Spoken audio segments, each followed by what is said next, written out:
തോറ്റുപോയിട്ടുള്ള ചില നിമിഷങ്ങളുണ്ടായിട്ടില്ല, അല്ലെങ്കിൽ ആരും സഹായിക്കാനില്ല, പ്രതീക്ഷകളെല്ലാം അസ്തമിച്ച് ഇനി മുന്നോട്ട് എങ്ങനെ പോകുമെന്ന് അറിയാൻ പാടില്ലാതെ നമ്മൾ വിഷമിച്ച് നിൽക്കുന്ന ചില മൊമെന്റുകൾ.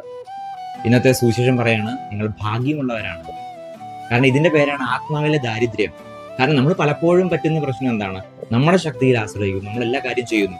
എന്നാൽ എപ്പോഴാണ് എന്റെ കഴിവുകൊണ്ട് എനിക്ക് ചെയ്യാൻ പറ്റില്ല, ഇനി ഇനി ദൈവം സഹായിക്കണം എന്നൊക്കെ നമ്മൾ പറയുന്നു. ചില പരിപാടി കഴിയുമ്പോൾ ആൾക്കാർ പറയാറില്ല, എന്റെ പൊന്നച്ച, ഇത് ദൈവത്തിന്റെ കൃപ കൊണ്ട് മാത്രം നടന്നതാണ്, ദൈവം നടത്തിയതാണ് എന്നൊക്കെ അത്ഭുതത്തോടു കൂടി പറയുന്ന ചില മനുഷ്യരെ കണ്ടിട്ടില്ല. എന്തുകൊണ്ടാണ്? അവരുടെ ശക്തിയല്ല അവിടെ പ്രവർത്തിച്ചു, ദൈവം പ്രവർത്തിച്ചു. ഇതാണ് എപ്പോഴും ഉണ്ടാകേണ്ടത്. ഇന്നത്തെ സുവിശേഷം പറയാണ്, ആത്മാവിൽ ദരിദ്ര ഭാഗ്യവാന്മാർ. എന്നുവെച്ചാൽ നമ്മൾ ഈ ദാരിദ്ര്യം നമുക്കുണ്ടാകും.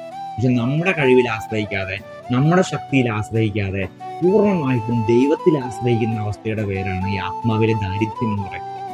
എത്ര വലിയ പ്രതികൂലത്തിന്റെ പ്രതിസന്ധിയുടെ ഘട്ടത്തിൽ നമ്മൾ നിന്നാലും അതും കടന്നു പോയിട്ടില്ലേ?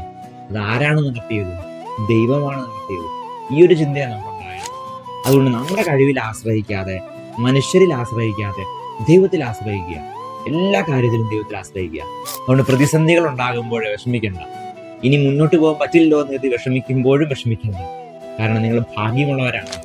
ആത്മാവിൽ കൂടുതൽ കൂടുതൽ കൂടുതൽ ദരിദ്രരായിട്ട് മാറാം.